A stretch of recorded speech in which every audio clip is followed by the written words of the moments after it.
You know what amazed me? You're obviously you're a very young man, especially contrasted with myself, and yet so many musical influences are these people that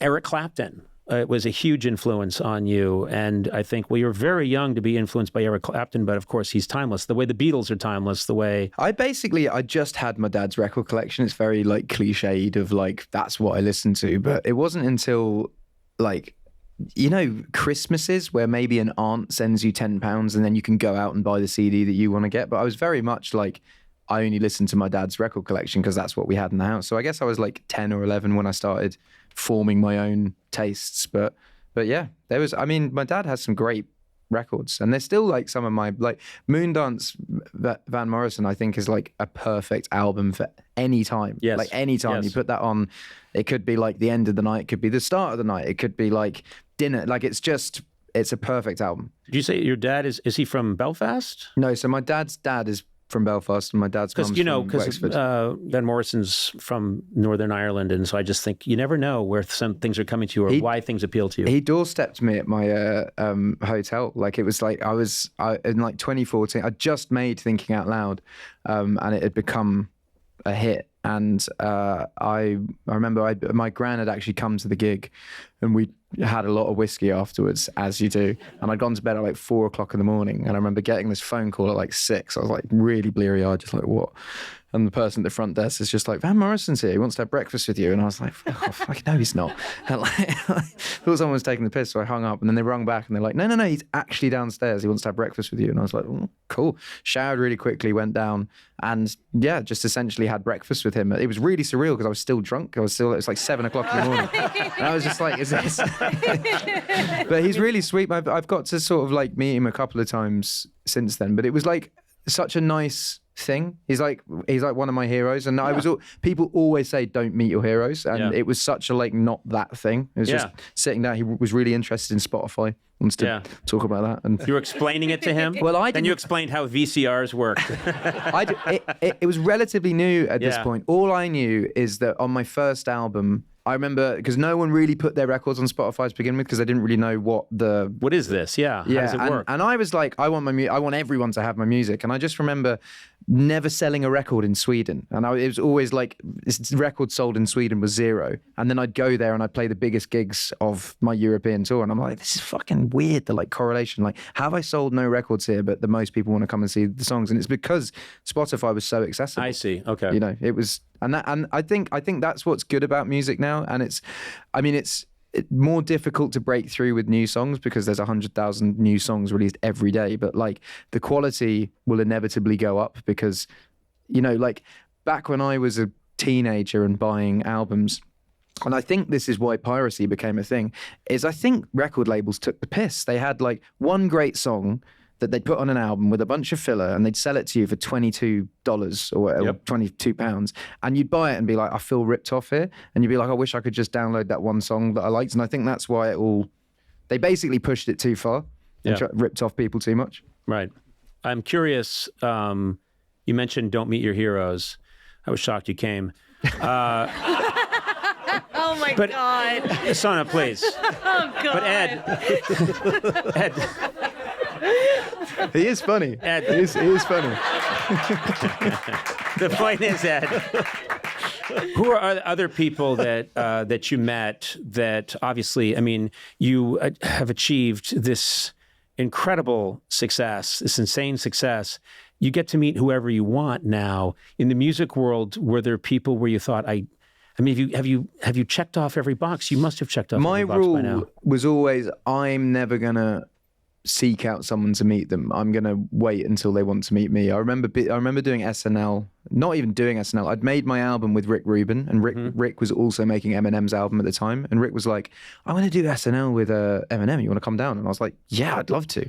And then when I was there, Rick was like, do you want to meet him? And I was like, no, I want to, but I want him to be like, hey, I like your stuff. Yep. So I just waited, and 4 years later was then the time that he was like, oh, I like your stuff, we should do a song. And now we're actually friends. And I feel like that's like I completely understand what you're talking about. I don't want the picture and the. No. And my constant assumption is, which I mean, I don't know. I think it's maybe the healthier way to approach it. But my constant assumption is, oh, they don't want to meet me. Precisely. And yeah. I definitely don't want to ever have that feeling of, well, here's a nice little treat for them. Hello, and they're not that happy to see me. I would die. But I think that's sometimes why it's don't meet your heroes, because people are premature with it. The guy that made me start songwriting was Damien Rice, and he is like a bit reclusive and like, you know, at my peak I met his sister and stuff, and I was like, do you think he'd ever like want to hang or anything? And she's just like, I don't know, I guess you'll see him at some point. And you know, I guess I met him when I was 12, and then when I played in Iceland in Reykjavik, and it just so happened he was there. And that's the time we hung out, and we spent a good 48 hours together. We like went on a hike, we got on a hot pool, and it was like one of those things of like, this is why I waited. This is like, it was a really nice interaction. Yeah, you waited till it was organic and it was totally. a real moment rather than people pushing Forced, you towards people. Yeah, forced. Yeah, but no, I'd say I've met all. Apart from, I haven't met Dylan. That's the only one that I would love to meet. But again, like, if you meet Bob Dylan prematurely, like. I've told this story, and I met him in the worst way, but I think it bears repeating, which is naked in the sauna. Naked in the sauna. I was with my friend right after a good swim in the North Sea. I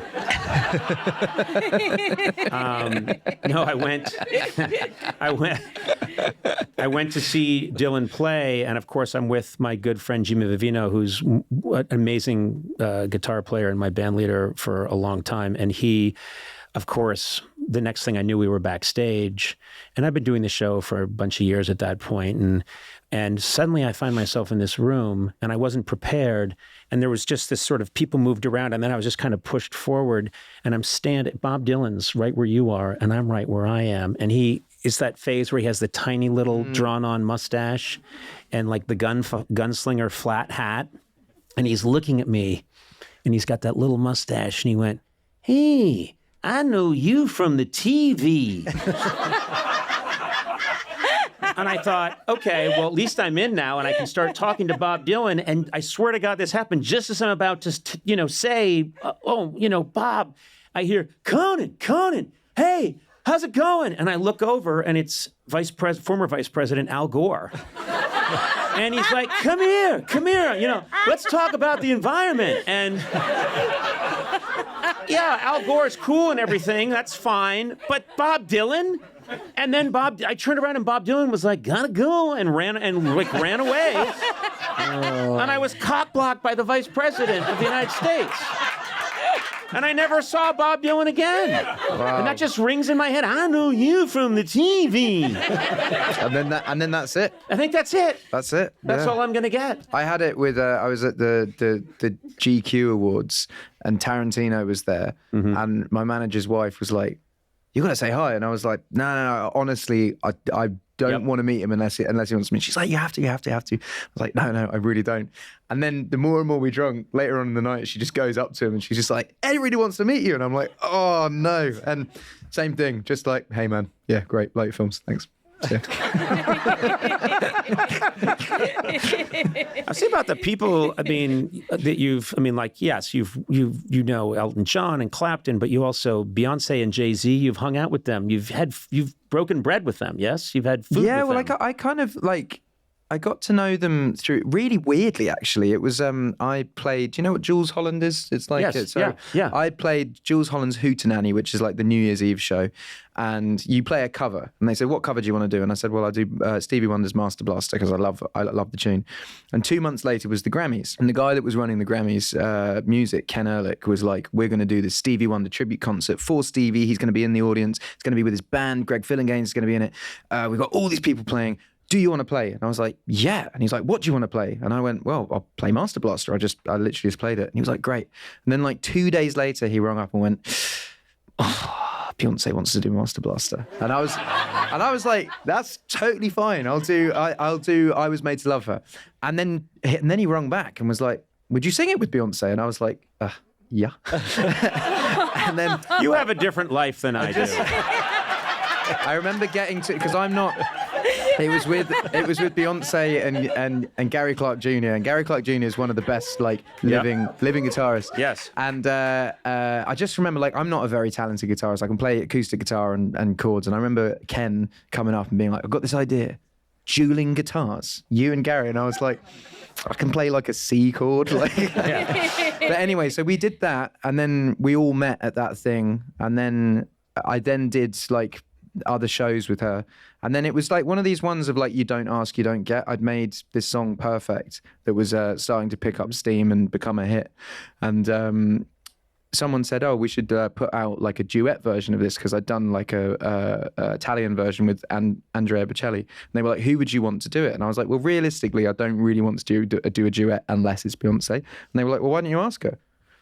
And she said yes. And I was so surprised. I was kind of rung her up I was like, "Do you want to do it?" She's like, "Yeah, I'm in."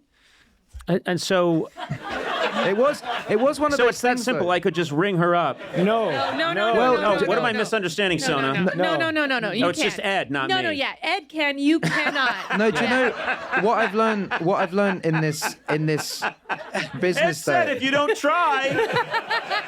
No, but the worst thing that someone can say is no. So if you prepare yourself for the no, I always say to, if I'm doing something, I'm on this tour at the moment, and occasionally I'll be in cities where Eminem came on in Detroit. But what I said to him was you can cancel on the day. I'm not going to feel weird if you suddenly go, I'm not coming. So it's very much I'm always prepared for the no. And when it's a yes, it's happy days. In comedy, I have this thing where all these people that I grew up with, and actually I'm going to include other people that are younger than me who are just so talented. And when I'm around them, I sometimes step outside my own body and go "Oh, it's crazy that I'm with these people." I mean, I think it's good not to lose that. Do you know? What's mad as well is you do that probably with people that do that with you as well. Even young comedians now that are top of their game that you will hang out. They're probably going, "Holy shit, I'm with Conan O'Brien." And you're going,